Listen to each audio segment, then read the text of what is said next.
Olá, queridos. Hoje nós vamos estudar a questão da obesidade infantil em nossa sociedade. Eu gosto muito de pensar a questão da obesidade como algo que é resultado de uma construção social. Até porque a abordagem que eu faço é uma abordagem sociológica.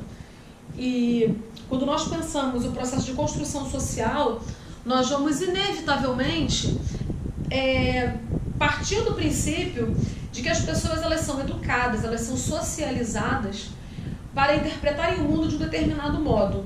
Por mais liberal, por mais livre que seja a criação de uma criança, de um indivíduo, ela vai receber alguma influência sobre a sua percepção de mundo. Ninguém é melhor do que o Bourdieu para usar como introdução nessa aula, né? Porque o Bourdieu desenvolve o conceito de hábitos. Hoje cedo uma professora, inclusive, estava assistindo o meu vídeo e perguntou o que era o hábitos de um modo simples. Eu falei, o hábitos é o modo como o indivíduo, enquanto pessoa, percebe o mundo e se relaciona com ele. Só que essa percepção, essa visão de mundo, ela é muito influenciada pela sua vida a partir da família, que é o que Pierre Bourdieu chama de hábitos primários, né? E conforme ele se desenvolve e vai para a escola, frequenta de repente um clube, uma academia, constrói grupos de amigos em instituições religiosas, ele vai desenvolver o hábito secundário. É importante pensar a partir dessa ideia do Pierre Bourdieu, porque os processos de organização e compreensão de mundo do indivíduo estão sempre muito submetidos a essa lógica. Então, o modo como nós classificamos o que nós vamos comer ou não, o que nós vamos vestir ou não, também é resultado desse processo. O tipo de cabelo que você vai usar, se você vai pintar ou não, quando começa a aparecer cabelo branco, né? Ih, tá nascendo cabelo branco, e agora? O que eu faço? Ficar loura? Não sei, ficar deixando tudo branco. Isso tudo é resultado de um processo, de uma construção que o indivíduo não realiza sozinho. E é interessante compreender a diferença entre o indivíduo e os animais, porque há quem diga que os animais produzem cultura. Só que isso não acontece. Os animais não produzem cultura porque a cultura possui um caráter histórico e social. Ela depende da época e do lugar. E o melhor exemplo para entender isso é o papel da mulher nas sociedades humanas. Pensa comigo, o papel da mulher hoje no Brasil é o mesmo da mulher na década de 60, década de 70? Não, porque a mulher hoje está no mercado de trabalho. E se você comparar a sociedade brasileira hoje, o papel da mulher hoje daqui com o papel da mulher numa sociedade extremista muçulmana, você vai ver que há muita diferença. E aí você encontra o caráter histórico e social da cultura, que os animais, eles não são capazes de realizar essa produção. O modo como os animais se organizam é o mesmo, independente do local e da época. Então o tema da obesidade, ele passa por essa questão do modo como nos alimentamos, do modo como entendemos que devemos construir o nosso cardápio diário, né? A obesidade infantil, ela começa a ser tratada como uma doença epidêmica em 1990. Os sociólogos, eles vão fazer análises teóricas acerca da utilização dos medicamentos, né? do remédio para emagrecer, de repente de uma dieta, e vão surgir novos atores sociais, que são representantes do governo, representantes das indústrias farmacêutica e alimentícia. Já viram aquele corredor no mercado que é tudo diet, tudo light, né? E a gente fica, caramba, tem um corredor só para isso no mercado, onde a geleia é diferente, o doce de leite, a goiabada, já passou por esse corredor? Eu acho muito interessante que até o mercado ele se organiza dentro dessa lógica.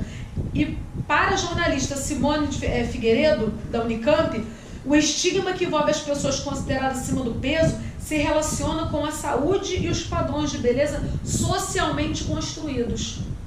O modo como nós estabelecemos o que é bonito, o que é feio, o que é saudável, o que não é saudável, isso vai produzir estigma. E esse estigma, ele vai gerar problema na sociedade, porque as pessoas elas vão passar a construir apelidos para as outras, a zombar do corpo das outras. Tanto que as pessoas estão fazendo dieta para postarem fotos no verão, no Instagram, no Facebook, ainda não? prepare-se para o verão. E aí o povo corre para academia, né? Toma aquelas substâncias químicas, aquelas cápsulas, e fica lá se exercitando. Porque hoje em dia com o telefone, né, vai que a sua foto para no Instagram e você está com umas gordurinhas, né? E é interessante que as pessoas, elas são tão apegadas à questão da imagem, estão tão preocupadas com a questão da imagem, que elas esquecem que todo esse processo de imagem boa ou imagem ruim passa por uma construção social. O rótulo, a discriminação, o preconceito, o apelido, o estigma, o que vai favorecer ou não o outro, na vida e sociedade, a questão de trabalhar com a imagem, é tudo construído com um objetivo definido, né? E o estigma, ele vai envolver a questão não somente da saúde, como da estética também. E surge aí a possibilidade de anorexia. Sempre que eu falo sobre anorexia, eu lembro de uma cantora famosa norte-americana, Karen Carpenter. Ela viu uma reportagem no jornal sobre ela e o irmão, quando eles estavam fazendo muito sucesso nos Estados Unidos, e o jornalista publicou o nome do irmão e completou: sua irmã gorducha. Aquele comentário, um comentário, foi suficiente para que ela começasse a fazer dieta, não parasse mais, ficasse doente e viesse a óbito. Então, os comentários sobre os corpos que não são perfeitos, os corpos que não são ideais, né, eles produzem a morte, eles produzem o óbito, eles levam ao falecimento. Só que a importância do rótulo, ela se sobrepõe à importância da vida. E é uma discussão que a gente pouco faz na vida e sociedade. As pessoas querem estar com os seus corpos bonitos, ou saudáveis, ou as duas coisas. E a beleza, ela termina por se sobrepor à questão da saúde. Em muitas situações. É o tipo de coisa que é importante debater, é importante falar, principalmente entre os adolescentes, entre as crianças, porque as crianças, elas começam a carregar esse fardo do corpo ideal, da aparência ideal, desde muito cedo, desde a mais tenra infância. Recentemente eu escutei uma adolescente perguntar para a mãe assim: caramba, eu tenho uma amiga que em todas as fotos ela fica linda. O que é lindo? O que é feio? Senão a imagem que a sociedade constrói da gente. Agora, você tem também, além da imprensa, além das revistas sobre a beleza, você tem também um discurso médico como autoridade científica que legitima isso. Quando o discurso médico legitima algo que pode se tornar prejudicial à vida do indivíduo na sociedade, isso é perigoso. Porque a medicina, ela tem um papel muito importante na sociedade. E o papel da medicina é preservar a vida, é promover a saúde e a vida. Então o discurso médico, ele não pode alimentar uma condição que submete o indivíduo a um padrão de beleza em que ele possa adoecer. Eu me lembro, durante a faculdade, durante a graduação, eu dificilmente faltava alguma aula. E isso foi muito bom, porque eu me lembro até hoje do que os professores falavam, dos debates realizados nas aulas. E eu nunca mais eu vou esquecer de uma aula em que a professora falou assim: é interessante como o discurso médico muitas vezes acompanha o discurso da indústria. Como o discurso médico, ao invés de questionar o papel da indústria, ele acompanha. E isso pode ser ruim para a vida e sociedade, porque esse não é o papel da medicina.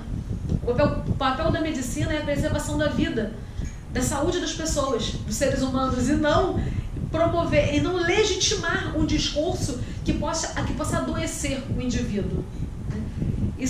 Essa aula foi uma das melhores aulas que eu tive na graduação. E a beleza, ela é um mito. E o mito, como nós já vimos aqui, é uma verdade socialmente construída. E se é socialmente construída, ela pode ser socialmente desconstruída. É a desconstrução dos padrões que pode promover uma vida saudável, com tolerância, com respeito, sem estigmas, sem rótulos, né? E para a sociologia, o cuidado com a saúde não pode se confundir com o mito da beleza. Entendeu? A sociologia, ela tem um compromisso com a vida. Tanto que é muito comum encontrar sociólogos defendendo as teses dos direitos humanos, defendendo a preservação da vida. Porque esse é o compromisso da sociologia. A sociologia surge como ciência da crise, porque é uma ciência que está estudando a crise que a Europa estava vivendo em virtude da Revolução Industrial, da Revolução Francesa, lembra disso? Primeira aula. E ela surge para tentar reorganizar a sociedade, entender para reorganizar, com o objetivo de construir uma relação entre o indivíduo e a sociedade, uma relação onde as pessoas vivam e vivam bem.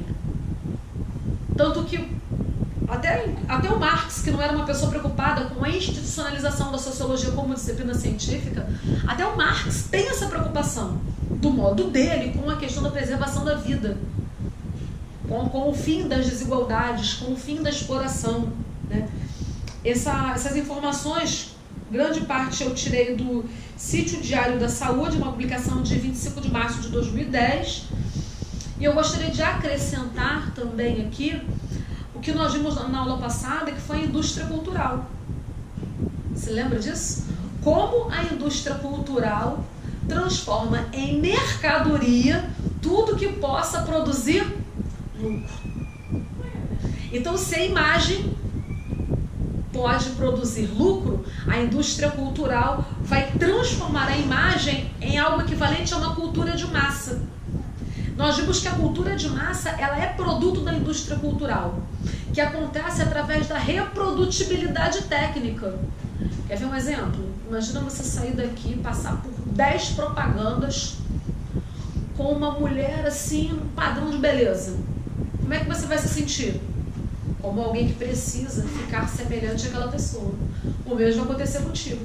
Você sai daqui e vê aí umas 20 propagandas de um homem que é considerado o padrão de beleza. Essa cópia da imagem é o que eu falei semana passada da reprodutibilidade técnica. De tanto você ver aquilo, você acaba achando que aquilo ali é o ideal.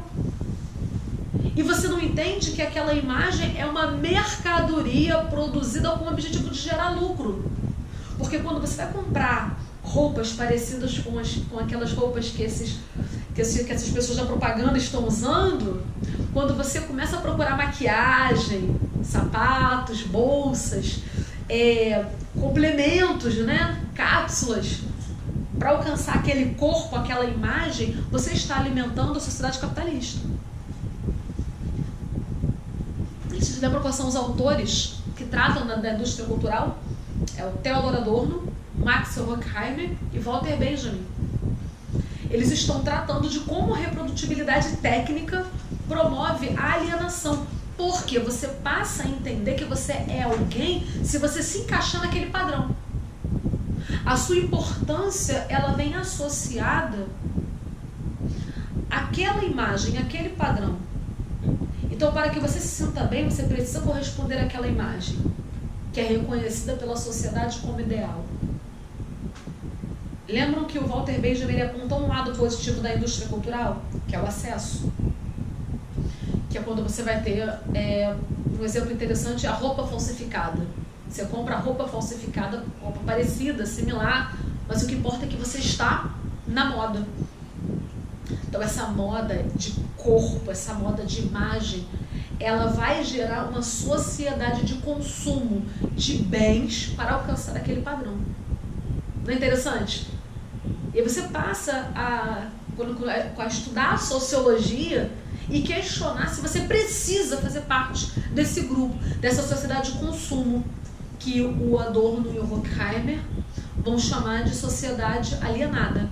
A expressão indústria cultural é criada por Adorno e Horkheimer no grupo de estudos Teoria Crítica na Escola de Frankfurt, na Alemanha, na primeira metade do século XX. Esse grupo ficou popularmente conhecido como um grupo de estudos marxista.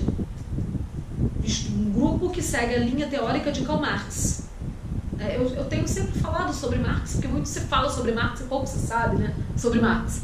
Então eu estou sempre agora falando sobre Marx, para vocês entenderem de onde vem essa tese de alienação, de consumo além do necessário, porque é através do consumo além do necessário que você produz a mais-valia, que você produz o lucro do dono da empresa, que comercializa aquele tipo de roupa, aquele tipo de maquiagem.